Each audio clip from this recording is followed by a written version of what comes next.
My name is Tom Johnson, and I'm an assistant professor of ophthalmology at the Wilmer Eye Institute, which is part of the Johns Hopkins School of Medicine in Baltimore, Maryland. I'm a clinician scientist, which means that in addition to running a research laboratory, I'm a physician.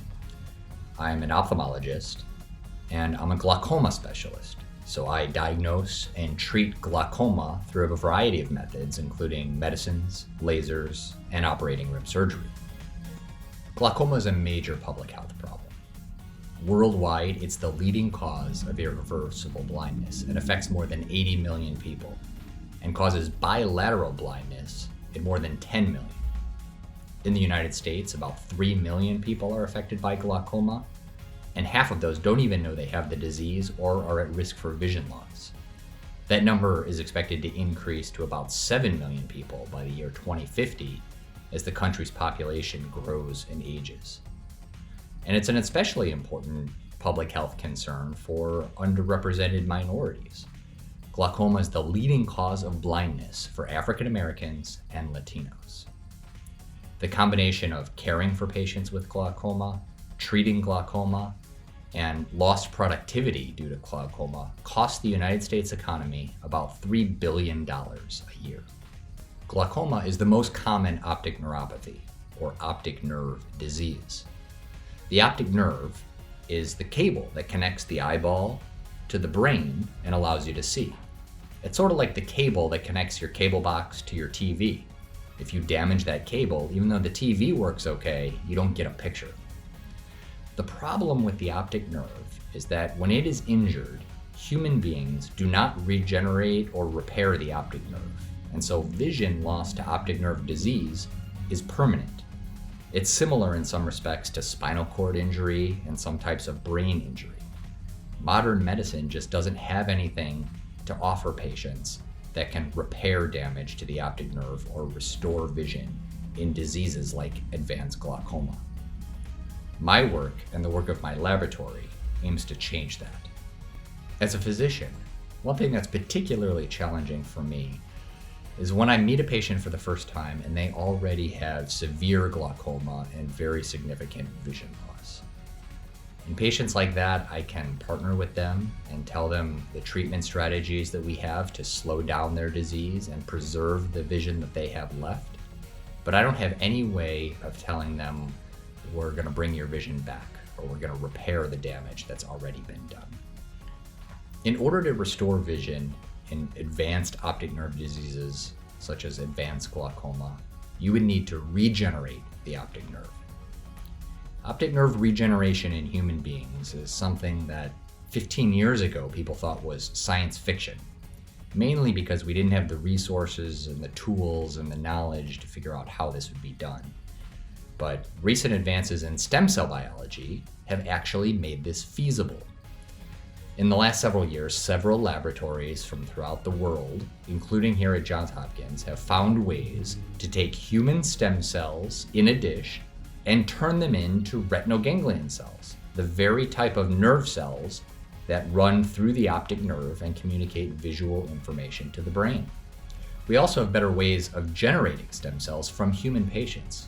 We can do things as simple as a blood draw, a skin biopsy, even a urine sample. We could take cells from those samples and actually create induced stem cells in a dish.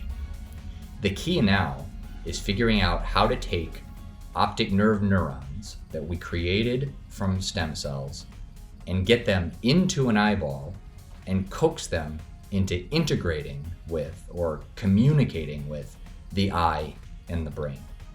So the eyeball is kind of like a camera. It has a lens that focuses the light, and it has a film that receives the picture. In the eyeball, the film of the camera is the back lining of the eye wall, which is called the retina. It's made of a very sensitive nerve type of tissue that contains millions and millions and millions of different types of nerves.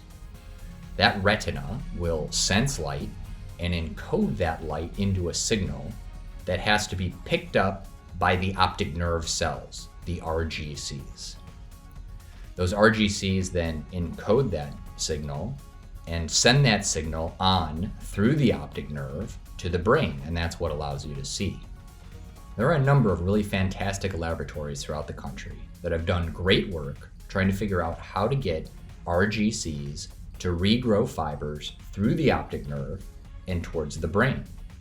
Surprisingly, though, fewer laboratories have done any work to try to figure out how we can get those same RGCs to communicate with the recipient's retina, which is equally as important, and that's the focus of my laboratory's work.